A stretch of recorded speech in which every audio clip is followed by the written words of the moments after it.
Herkese merhaba, Evrenin Enerji Atölyesi'ne hoş geldiniz Koç burçları. Aklınızdaki kişi, duygu, düşünceleri, ortak geleceğinizde neler olur? Deste seç yapacağız. Birinci deste ve ikinci destemiz. Lütfen bir desteye odaklanın. Şöyle ikinci desteği alıyorum. Birinci desteğiyle başlayalım bakalım. Ben kartları karıştırırken siz de niyetinize odaklanın lütfen.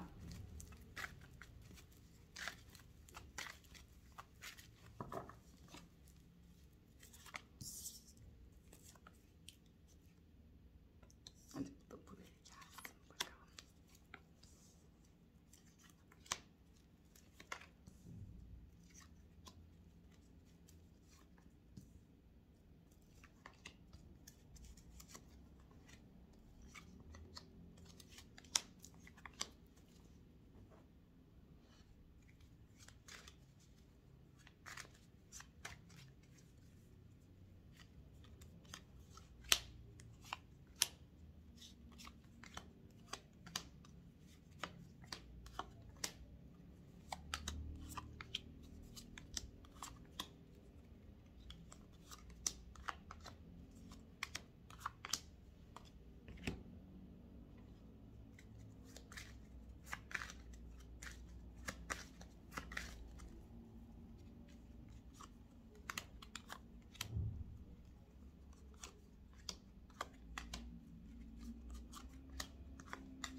Tekrar merhaba Koç burçları. Aklınızdaki kişinin ilk başta geçmiş enerjilere bakalım neler olmuş. Bu desteği seçenlerde uzun süren bir ilişki de olabilir. Çünkü geçmiş enerjinizde karşı tarafın sizin ondan haber beklediğinizi ve bu konuyla ilgili denge sağlayıp bir taraftan da sevgisini ya da dostluğunu gösteren bir enerji var. Sizde de geçmiş enerjinizde mutsuzluk var. Bakın şöyle göstereyim. Kendinizi iyi hissetmiyorsunuz. Etrafınızdan kopmuşsunuz, mutsuz oturuyorsunuz. Şöyle ellerinizi, kollarınızı bağlamışsınız, küsmüşsünüz. Burada da üzüntü kartı çıktı. Sıkıntıların içinde boğulmak, ruhun daralması, dert ve keder. Ve cimri kartı çıktı. Şöyle bir şey. Geçmiş enerjinizde karşı taraftan büyük bir ihtimalle yeterince ya sevgi, ya ilgi, ya iletişim, burada haksızlığa uğramış olabilirsiniz. Karşı tarafta bir şekilde bu durumu dengeleyen adımlar atmış. Şu anın enerjisine baktığımız zaman karşı taraf açıkçası hala bir şeyleri çözememiş, hala bir kör düğümün içinde. Aklı sizde, enerji olarak aslında hak da veren bir tarafı da var burada. Yani siz de artık bir şeyleri bekliyorsunuz düzeltmesini. Şu anın enerjisine baktığımızda sizin tarafınızda artık diyorsun ki ben üzülmek istemiyorum. Seninle mutlu olmak, sosyalleşmek, gezmek, tatile gitmek. Yani şu an ondan ne istiyorsanız etkileşim olarak onu bekleyen bir enerjiniz var. Şimdi baktığımızda geçmişte de bakın üzüntü. Şu anda da aynı pozisyondasınız. O yüzden dedim hani geçmiş, yakın bir geçmişte belki süre gelen bir ilişkidir. Ya da şu da olabilir, birinden çok hoşlanıyorsunuzdur. Bir şeylerin olmasını bekliyorsunuzdur ve hala o istediğiniz şeyi alamıyorsunuzdur. Bakalım aklınızdaki kişinin düşünceleri neler? Ya o da aslında şu an bir şeyleri aydınlatmak istiyor, kesmek istiyor. Onunla stres ve bir karmaşanın içinde bu tarafta. Yoğun bir stres ve karmaşa, yani ne yapacağını bilmiyor. Hani artık bu karmaşadan da kurtulmak istiyor. Yani sizin düşüncenizde artık bir şeyleri salıvermek ve gitmek isteğiniz oluşmuş düşüncenizde. Yani bu hala bu noktadayım. Bir yere varamıyorum. Benim istediklerim bu. Evet, sen de bir karmaşa ya da bir ortada kalmış olan bir enerji de olabilir bu. Şu an belki düşüncenizde ister mahkemenizi yapıyorsunuzdur. İçinizden hani bırak artık git deme enerjisi de vardır. Karşı tarafın duygusal enerjisinde şu an ne yapacağını bilmiyor. Çünkü yani iki taraf, üçüncü kişi olabilir burada yalnız. Çünkü biri daha çıktı. İki tarafla ilgili denge sağlamaya çalışıyor. Ama ne yaparsa yapsın yani diyor ki bir şekilde diyor gerçekler ortaya çıkacak. Evet. Herkes yüzleşecek duygusunda, biraz panik de aslında, bir tedirginlik de yaşıyor. Sizin duygularınız ise artık DNA'sı çıktı. Gerçek anlamda başlangıç yapmak istiyorsun. Ha, bu başlangıç nedir? Artık güvendir, sevgidir, hak ettiğini almaktır, sıfırlanmaktır. Hani ben bu kadar sabrediyorum veya şunun içindeysem bunu istiyorum. Çünkü bunu alamadığım için de tükeniyorum diyen bir enerjiniz var. Karşı taraftan daha çok şu an duygusal anlamda iletişim bekliyorsunuz. Belki bir şeylerin sonuçlanmasını istiyorsunuz. Bakalım. Karşı taraf sizin için ne yapar enerjisine baktığımızda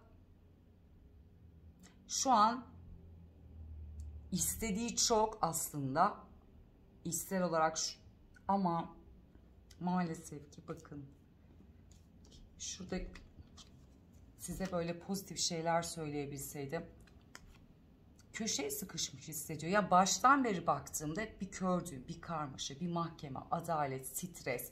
Yine aynı şekilde. Bakın ama enerjiler değişebilir. Neden? Çünkü şunun içinde bu kadar negatifliğin ve stresin altındaysa, çözemediği bir düğüm varsa şu an bu insanın da sana şunu yaparım diyecek bir enerjide olmayabilir açıkçası. Yılan kartı çıktı. Yani nedir? Etrafını belki sarmış olabilir. Ama iç sesinde tamamen o da artık özgürleşmek ve aydınlanmak istiyor. Ay kartı çıktı. Yeni başlangıç yapmak istiyor. Ama şu an maalesef ki şu durumda.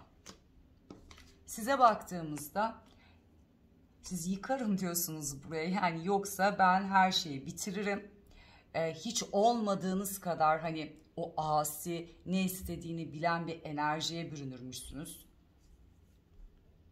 Çünkü bir de bunu yaparken de şu ana kadar bu kişiyle konuşmadığınız ne varsa her şeyi yazarmışsınız. Yani uğradığınız haksızlıklar, hissettikleriniz böyle destan şeklinde her şeyi beyan eden bir enerji çıkıyor. Bakalım. Yakın zamanda ne olur? Hareket etmiyor bu insan. Yani bir eylem problemi var. Yani ya da bir şeyin içinde ya da üçüncü kişi bile varsa savaşır bir enerjisi yok bunun. Ama şöyle düşünün. Bu bir ruhtur, karakterdir. Yani siz daha savaşır pozisyonunuz. Hani lidersinizdir. Birçok sıkıntılar yaşarsınız. Pes etmezsin, çözüme odaklanırsın. Ama karşı tarafın enerjisinde ayağa kalkıp savaşma bir enerjisi yok. Ya sanki olaylar buna gelmiş ve bunu bu şekilde kabul ediyor, bekliyor. Aslında eyleme geçmesi lazım ki sonuçlandırabilmesi için. Yani köşeye siniyor ve en çok burayı bunun yaşadığı şey psikolojisi bozuluyor. Kargaşa yazıyor ve kendini stresin altına sokuyor. Yani o kadar yoğun kör düğünmüş gibi görüyor ki bunu gördükçe zaten daha da geriye atıyor, kendini oturuyor. Ha bir taraftan diyor ki evet ben sana diyor yeni kapılar açmam lazım, yenilenmemiz lazım ya da işte ne de hiç göstermediğim bolluğu göstermem lazım. Bakar mısınız yani? Hala melankoli böyle duruyor. Ama arkaya baksa harekete geçecek var yani. Siz de yakın zamanda artık bavulunuzu topluyorsunuz. Yani artık bana bu şekilde küçük minik adımlar atma. Ben de kendimle savaşıyorum. İç dünyamla düşünüyorum, taşınıyorum. Çünkü burada da çıktı düşüncenizde mahkeme kartı çıktı. Yapacağım şey ben de giderim. Yani giden bir enerji var sizde. Ay, nasıl attıysam artık şunu böyle duruşunu hareketi geçmişinden dolayı. Peki daha sonra ne olur? Hadi bakalım hani yakın zaman öyle ondan sonra neler olur şu an bu enerjiyi taşıyorsa. Açıkçası size aynı enerjiyle gelir. Sabret. Hani adalet bir şekilde sağlanacak. Sabır göstermenizi isteyecek. Anın enerjisini yaşayacak. Hani sabredelim her şey yoluna girecek. Çünkü burada üçüncü kişi de olabilir. Kalp kırıklığı da var. An ve ben hani anı yaşayalım, seninleyim, sabırlı olursak yani aynı sözleri duyacağınız bir enerji olacak. Yine gelecek, yine aynı bu şekilde. Değişen bir enerji şu an yok. Şöyle bir şey olurdu, evet şu an bunu yaşayabilirsiniz bu sorunu. Ama kartlara hani ilerledikçe harekete geçen, gücünü gösteren kartlar çıkar. Baktığımızda hala dibe girmiş ve ne yapacağını bilmeyen, eylemsiz ve çıkamıyor işin içinden. Ama dediğim gibi de bu ya panikliyor ya güvensiz. Fırsatı varken cesaret yok. Cesaret de önemli. Cesareti yok bu insanın. Ya inanın siz yeter deyip bakın Joker 0 kart yani. Bu enerjiyi bu enerjiyi ben artık kabul etmiyorum. Çünkü kendinizi yeni bir vizyon, yenilik ve hayatınızda gerçek aşk arıyorsunuz aslında. Belki şöyle bunu sorgulayabilirsiniz. Sen beni yeterince sevmiyorsun. Yani seven insan eyleme geçer ya da çabasını hani çaba sarf edersin. Benim istediğim artık gerçek aşk, sevilmek, değer görmek. O yüzden de hayatıma sıfırdan başlıyorum. Sensiz diyeceğiniz bir enerji var burada.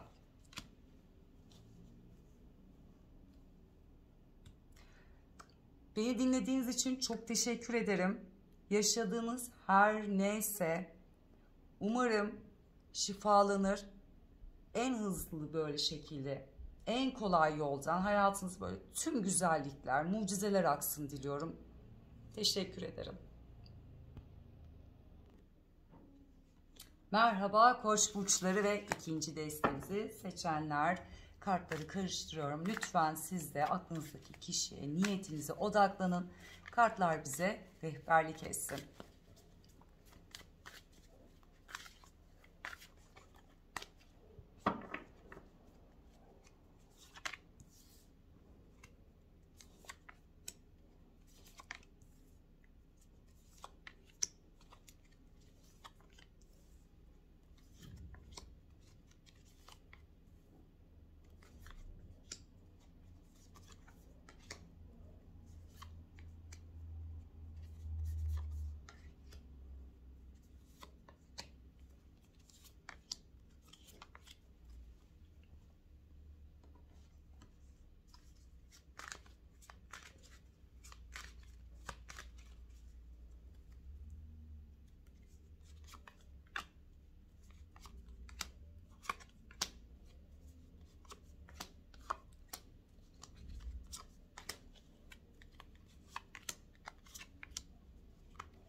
Kart alamadım.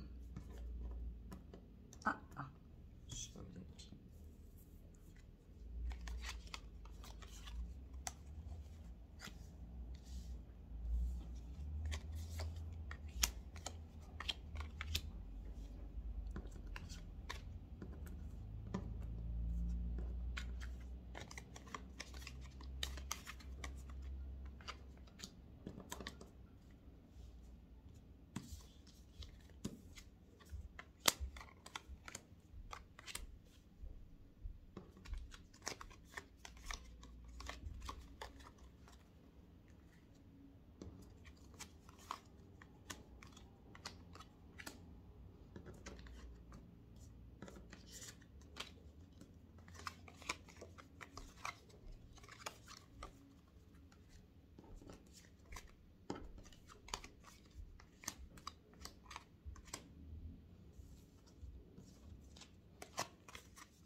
Koç burçları ikinci desteği seçenler.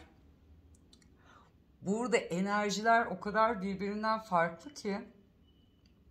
Bakın şimdi geçmiş zamanda karşı taraftan aslında çok istediğinizi alamadığınız bir enerji var. Yani burada en çok işte sizin tarafınızda sabır görüyorum. Yolunuzu kaybetmişsiniz. İnanılmaz böyle zihninizde korku, kuşku, enerjiniz olabildiği kadar, yani geçmişte gerçekten düşük bir enerjidesiniz karşı taraftan dolayı bu arada. Karşı tarafta hani biraz daha vurdum duymaz. Kendi hayatında. Belki seyahate çok fazla gider. Hani böyle uzak mesafeler de çıkıyor burada. Yani geçmişte bu tarafta açıkçası bu insandan istediğinizi alamadığınız bir enerji var ve yolunuzu da kaybetmişsiniz. Peki anın enerjisine bakalım, şu an neler oluyor? Anın enerjisinde karşı taraf sizinle beraber olduğu zaman kendini güçlenmiş, sizinle mutlu, bir aradayken inanılmaz enerjisi yükseliyor. Yani geçmişte şu an şimdinin enerjisinde çok zıt yani. Geçmişte eğer bu insan gittiyse, umursamadıysa, şu anın enerjisiyle sizi umursayan bir enerji var. Siz geçmiş enerjisinde ne kadar üzgün ve yolunuzu kaybetmiş olsa da şu anda tamamen dengelenmişsiniz, güçlenmişsiniz ve belki duygusal anlamda daha çok hissettiklerinizi karşı tarafa söylemeyebilirsiniz. Biraz daha hani geri çekmişsiniz kalp enerjinizi, ama bu insanın şu andaki enerjisi sizi dengeliyor. Şöyle, peki düşüncesinde neysiniz? Yani öyle bir şey olmuş ki o geçmişte koptuğunuz şey neyse ya da size ne yaşattıysa şu an düşüncesinde kraliçesiniz, imparatoriçe, üstü yok. Ve çünkü güneş kartı çekti. Sizinle mutluluğu bulan, inanılmaz size karşı böyle tutkulu. Bu arada erkek dinleyenler bu imparatoriçeyi imparator olarak da düşünebilirler. Kartın anlamı aslında hani böyle bereket, bolluk, başınıza taç etmiş, hani sizi o kadar mükemmel görüyor ki hani kimse onu aşağıya çekemez, o şekilde düşünün. Çünkü burada düşüncesinde bir şekilde deneyim kazanmış. Belki hani kopuk bir enerjiydi, değerinizi bilmedi ama şu an değeri bilen bir enerji var. Ve siz de düşüncenizde ve büyük bir ihtimal size karşı bunu hissettiriyor. Siz de aynı şekilde çok mutlusunuz. Çünkü bu düşüncesinden dolayı kendi dünyanızda çok güçlüsün. O eskiden hissettiğin mental yorgunlukların yok. Çünkü siz de dönüşmüşsünüz burada, güçlenmişsiniz. Bunun bu tavrından dolayı değişim enerjisi var. Bakalım kalpte neler oluyor? Kalbinde şöyle bir enerji var. Evet, daha önce sizi üzdüğünün farkında, yaptıklarının bunun sorgusunda yapmış ama şu an için kalbinde imparatoriçe aynı şekilde, yani başarı, yani sizi kazanmak, sizi tekrar alabilmek ve o sevgisini, hissettiklerini gösterme çabasında ve belki bununla ilgili size karşı söylemleri olabilir. Sizin de kalbinizde baktığımda dönüştüğünüzü görüyorsunuz. Eskiden şöyleymişsiniz. Bakar mısınız? Kılıç onlusu. Yani hiç beklemediğiniz anda sırtından vurulmuşsunuz ya da gerçekten yaşadığınız bu insandan üzüntüyle diplerdeymişsin.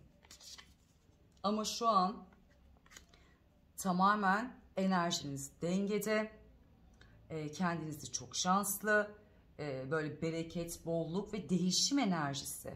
Yani burayı kazanan bir enerji var. Hani başarı diyor ya, seni kazanmak istiyorum. Sen de burada diyorsun ki kazandın. Çok güzel geldi kalp enerjiniz. Yani demek ki böyle olması gerekiyormuş. Şu ana kadar bu şekilde geldiysek şu an o yaşadığınız her şey gitmiş. Tamamen karşı tarafı kazanan taraf olmuşsun. Peki sizin için ne yapar dediğimizde şöyle, eğer daha önce bu insanla üçüncü kişiler varsa bunlar biter. Sizin hayatınızda çok böyle sağlam dururmuş. Sizden başkası hayatında olmazmış. Yani tamamen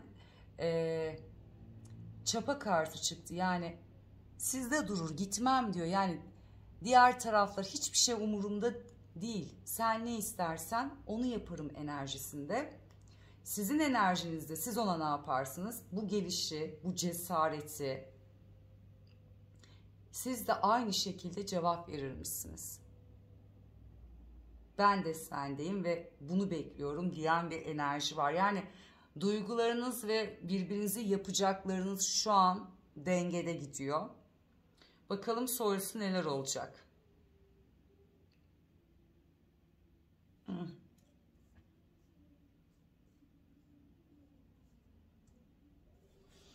Yakın zamanda belki bunlar bir beklentiniz var ise onu size sunarmış. Size şöyle şey diyebilir. Hani burada kötü olarak görmüyorum bunu. Nasıl bir örnek vereyim? Siz onu kendinize uyarlayın.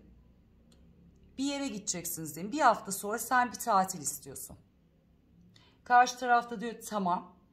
Ama bir hafta değil de 10 gün 15 gün sonra yapabiliriz bunu. İşte burayla ilgili biraz kurnazlık yapar. Hani geciktirme anlamında. Ama yaparmış. Sadece belki kendiyle ilgili bir şey dengelemesi gerekiyor. Belki hani orada ne bileyim bir hafta sonra diyebilir. Belki o an yapması gerekirken yapmayabilir. Yakın zamanda sizin de enerjinizde tamamen artık dengelenmiş enerji alanınız. Bakın Yin Yang kartı çıktı. Enerjiyi artık dengeye getirmişsiniz artık. Dengeli tutumlar görüyorsunuz bu tarafta. Ve onun artık iyi niyetini de görmeye başlıyorsunuz. Bu yüzden de şöyle bir şey yaparmışsın. Sen bana bu şekilde geldiğin için ben de değnek ası çıktı. Seninle varım. Bir başlangıç yapmayı isteği, enerjiniz ve böyle de bir enerji olacak. Yani siz artık o geçmiş tamamen bitiyor. Gitgide iyileşen bir enerji ve iki tarafta birbirine açıkçası ne istiyorsa ona veren bir enerji var. Birbirinizi dengeleyin, konuşamadım. Dengelendi bir enerji var. Çok pardon. Bir su içeyim.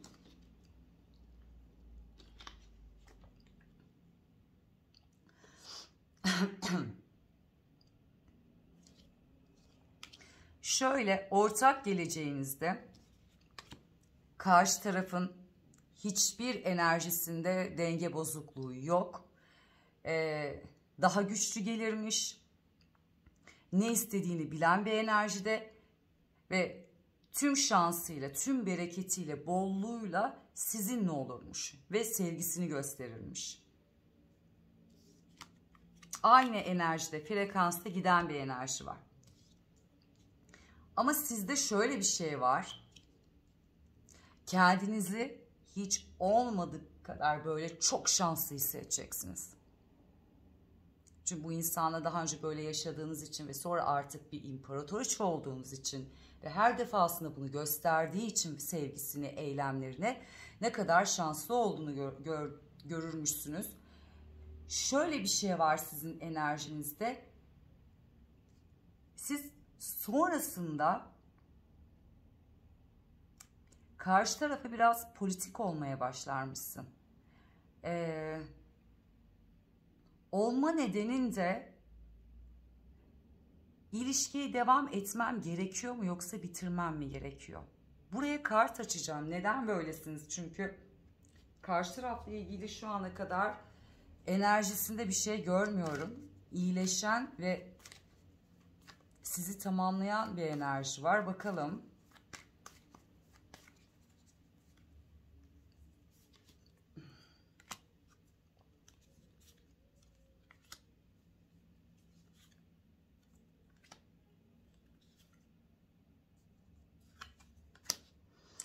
Şöyle bir şey aslında, üçüncü kişi. Yani şu an yoksa belki kafanızı daha sonra karıştıracak bir üçüncü kişi olurmuş. Yani burada zaten emeklerinin ve olması gereken enerjiyi ben aldım diyen bir enerji var. Bakar mısınız? Kupa dokuzlusu çıktı. Burada kendinden emin, mutlu, ne istediğini bilen ve her şeyini tamamlamış bir enerji var. Yani eski enerji yok. Çünkü yıldız kartı da çıktı bu arada size. Kafanızın karışma noktası olabilir. Başka biriyle ilgili. O kişinin de belki enerjisinden etkilenebilirsiniz. O da imparator kartı çıktı. Yani belki burayla ilgili kafanız karışabilir sonrası için. O yüzden biraz karşı tarafa dediğim gibi politika, denge. Ama bunu yani yaparken, akıştayken de karar verme aşaması olacak sizin için. Burası mı, orası mı diyeceğiniz bir enerji var sevgili Koç burçları. Beni dinlediğiniz için çok teşekkür ederim. Tekrar başka bir videoda görüşmek üzere. Hoşça kalın.